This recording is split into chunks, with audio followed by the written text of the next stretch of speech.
My name is Ines Thomson. I'm a professional photographer.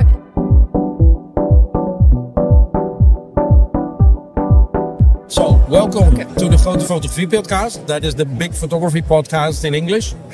And welcome to the MPN live trade show. Thank you very much. I'm so sorry I missed your presentation, but I'm gonna ask everything that I want to know. Everything First that of you want to all, know. can you introduce yourself? Of course, with pleasure. My name is Ines Thomson. I'm a professional photographer and I do portrait photography, people photography, all kinds. I don't take pictures of anything that doesn't talk back to me. So That's a nice distinction. Yes. That is a real nice distinction. I just really like to work with people, the connection between people, and it's really nice to, to connect. That's what I love. So I'm an ex-photographer, so Fujifilm ex-photographer. I am a Pro Photo ambassador, and yes, I get to travel around the world with my photography. And I do a lot of workshops and keynotes and speeches because I started with AI in photography. So I saw that on your website. I was like, what the? right? Okay. We will circle back to that because I would like to start at the beginning. When did you start photographing? How did you become a photographer? When did you start? How long are you in business? You really want to do the whole thing? Yeah, Okay. I mean, we'll skip right through it. If it's like 3 years ago, we can do everything. If it's like 30 years ago, which I cannot see because no way that you started like when you were 3. So Thank you. let me know.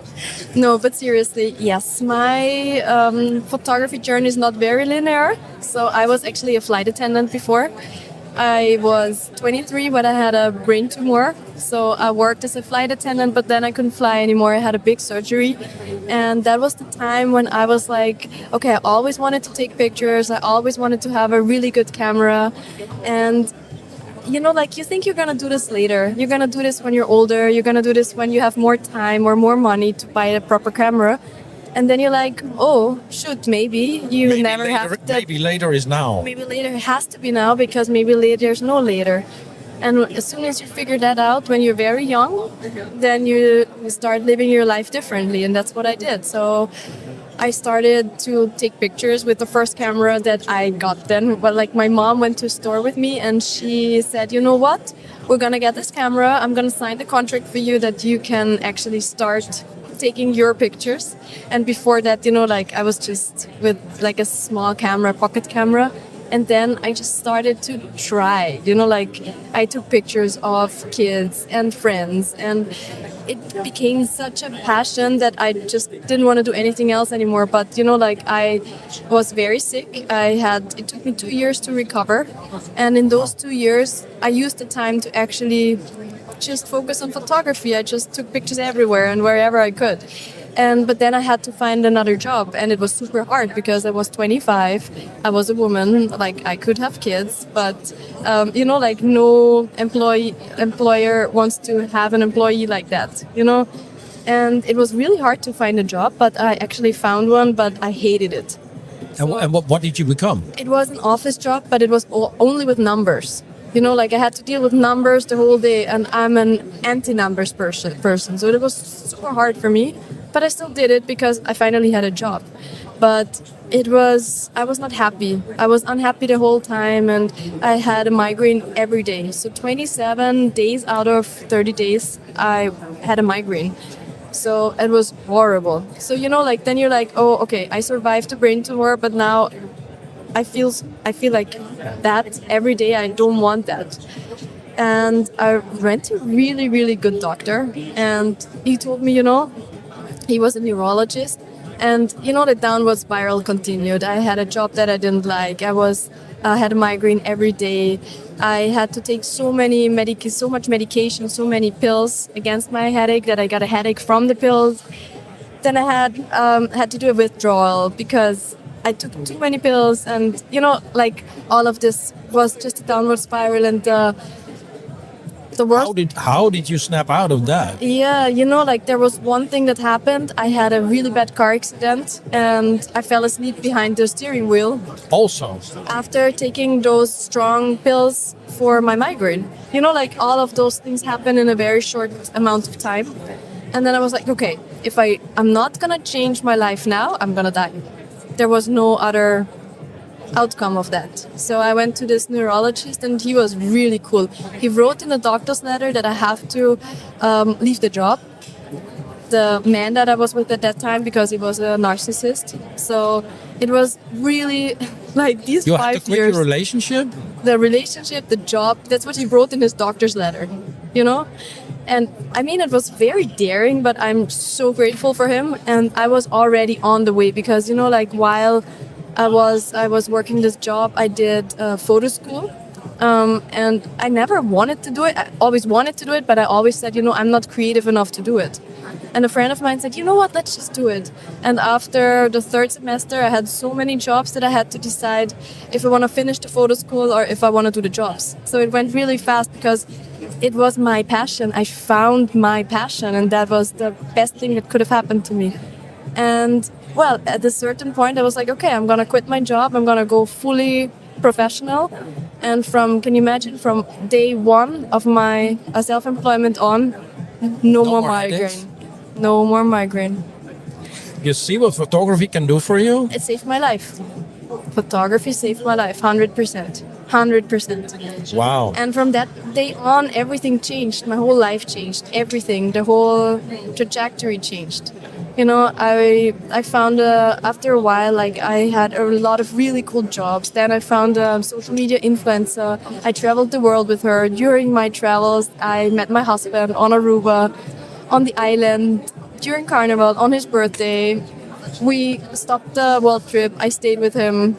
So, like, you know, you have to take risks. And if you take risks, you get rewarded for it. And that's what happened. And now we have a 3-year-old son.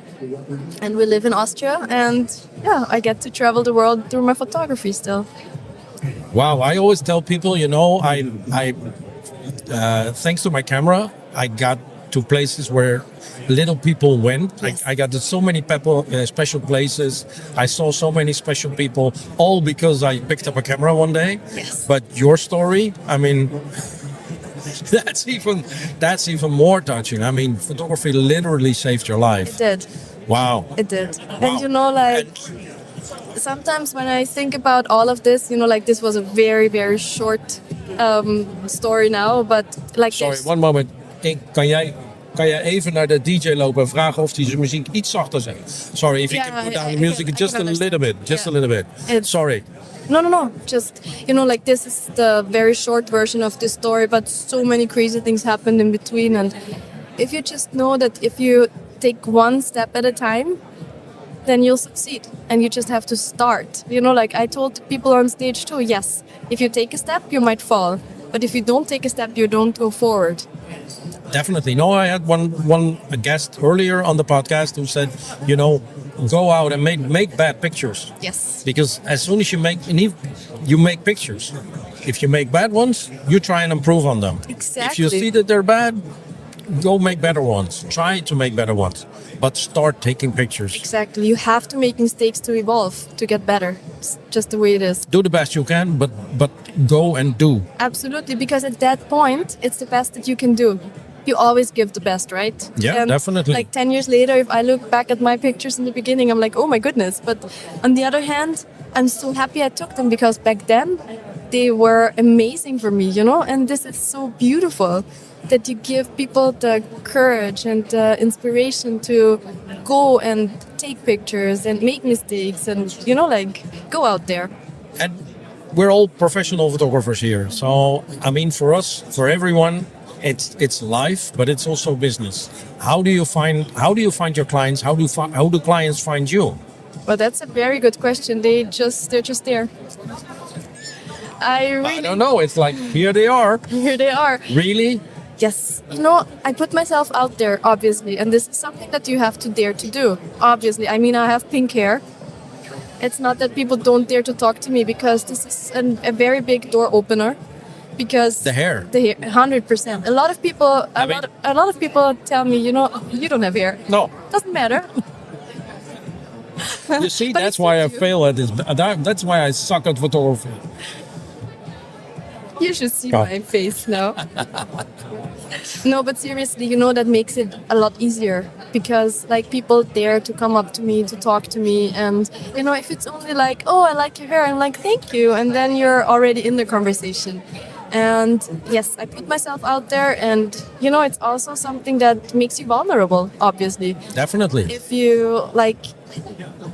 If you stand on a stage and you talk about the topic that is very difficult, let's say it like that, or if you stand on a stage and you talk about your life, and that's what I did. Like when I started photography and I got asked, are you gonna speak on a stage? I said yes. Are you gonna do a workshop? I said yes. There's this yes theory that you always say yes to everything that you get asked. I mean, everything that is not life-threatening, obviously, but I do that, and then I figure out how to do it. And that's what I did from the beginning on. Like if anyone asked me, can you do this shoot? I said yes, 100%. And then I sat all day, all night until I was able to really do it in a really, really good way. And then if you get the chance and you have really good results, then you get booked again. But that's what you need to do. That's true. I always say to people, it's not difficult to get booked one time.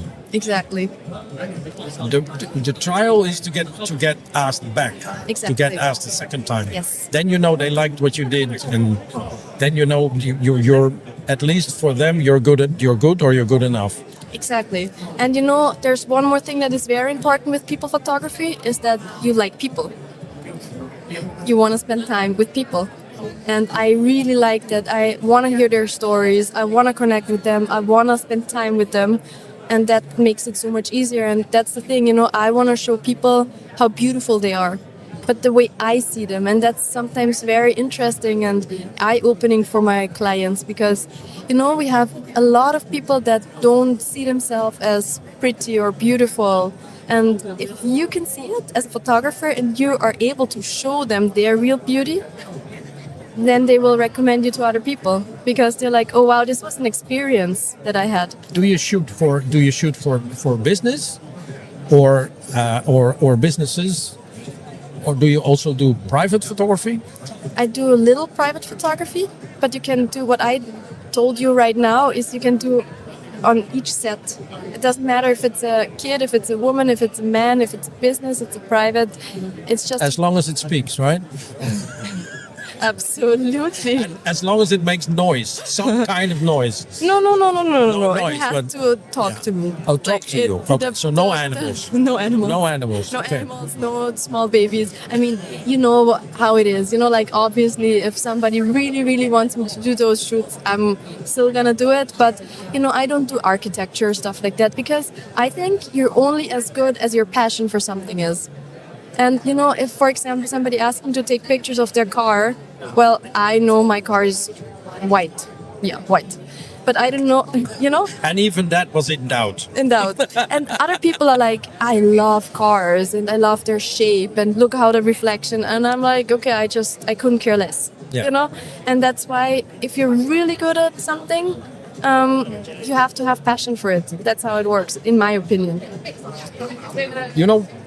You said in the beginning the AI thing on your website. I saw it and I was like, most of photographers go like, AI is gonna kill my business. I hate it. I don't want to do it. I'm not gonna touch it. And you do the exact opposite. Yeah. Yes. So because tell me. So, I have a really good friend. I've been working with him for a long time and he's a super techie. He loves all of this. And he sent pictures to me in 2022, AI generated, and I had an absolute panic attack moment. I was like, Right.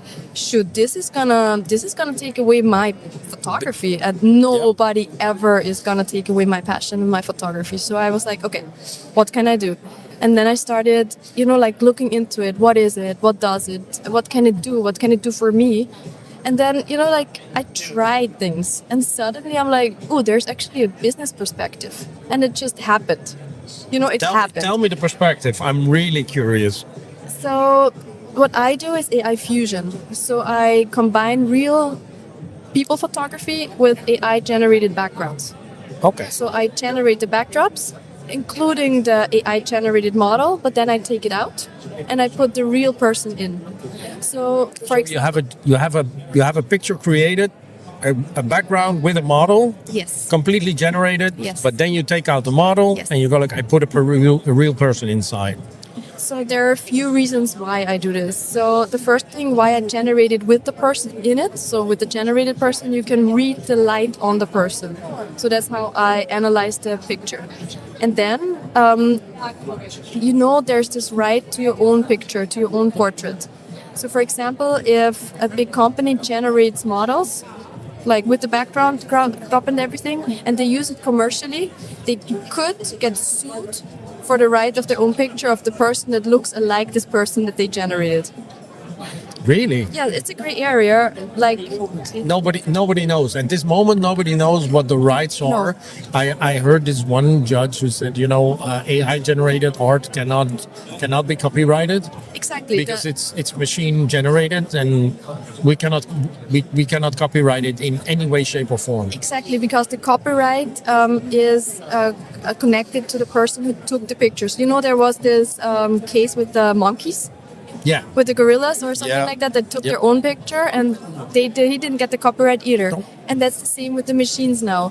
But if there's a person on the AI generated pictures that maybe look like you, and you see it and you're like, hey, this is me, because they learn from someone, and then you can actually sue them. We don't know what's going to happen in front of court because nobody did it so far, but actually this is a risk. Actually, I never even considered that.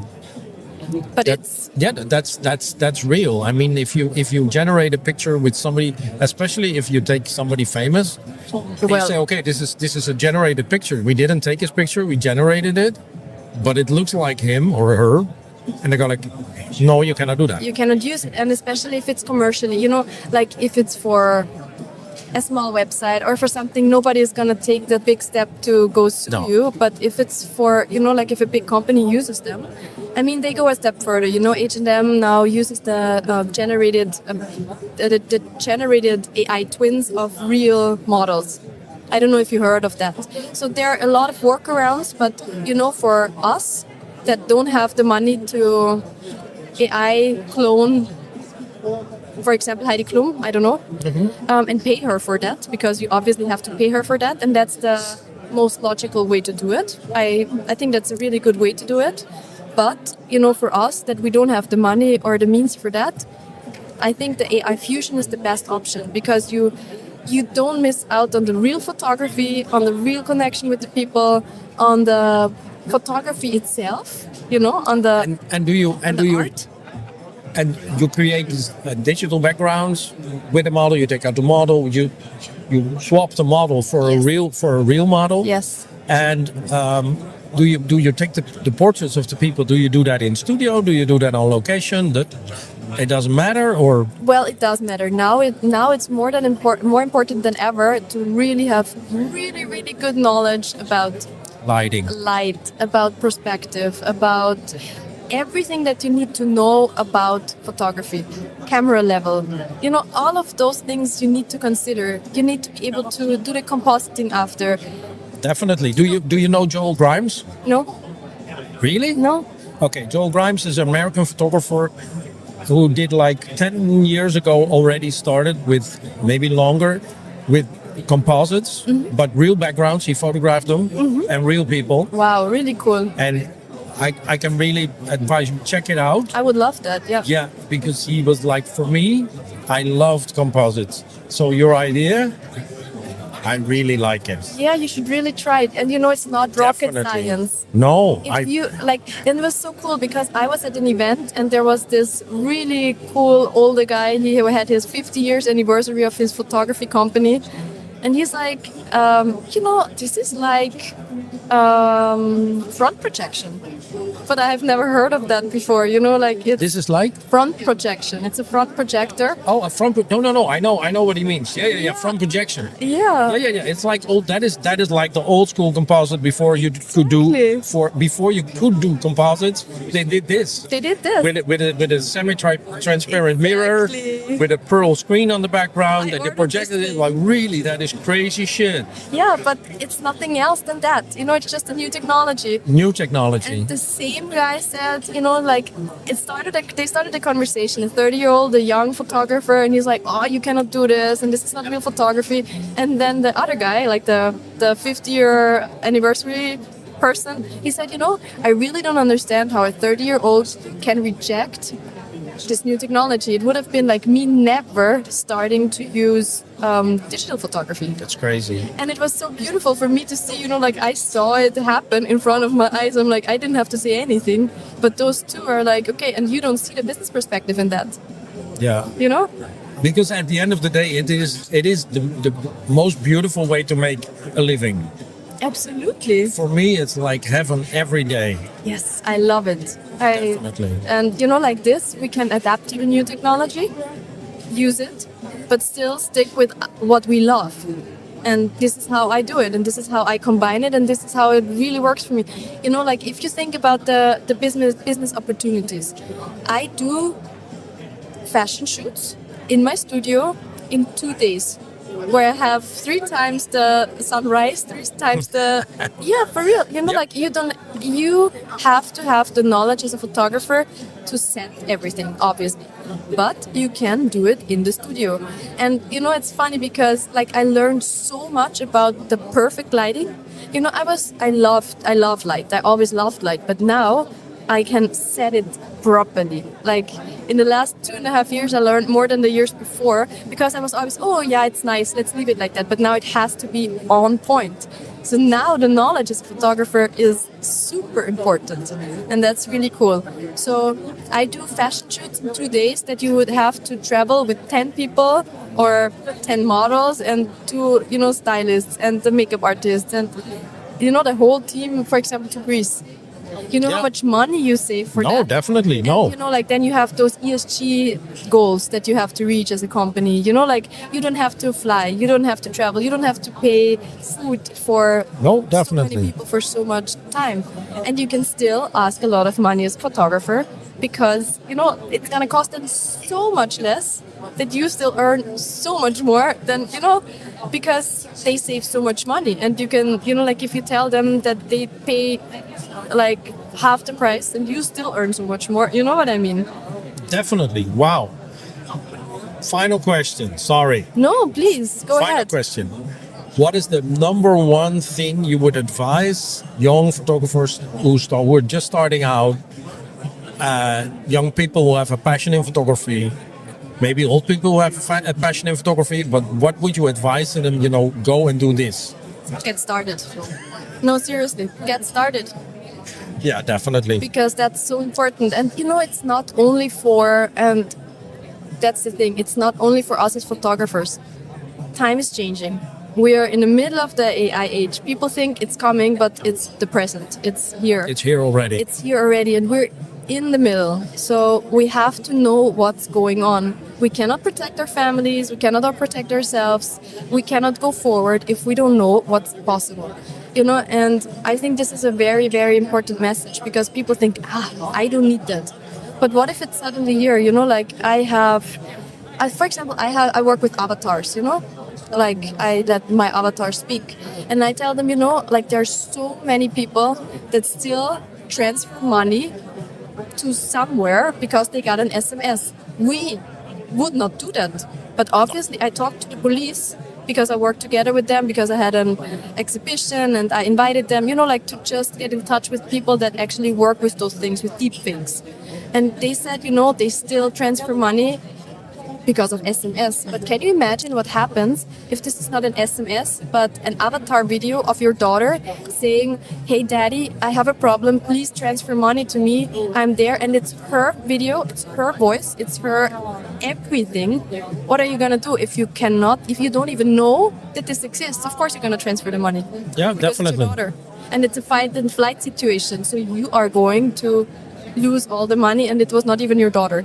You know, and this is like a small step, but this we have to create awareness about that. Definitely. Have to create awareness, and this is what, like, I get goosebumps all over when we talk about this, because yes, it's a business perspective, but it's actually very, very important for our society to get the knowledge and the awareness about it. And that's my goal too.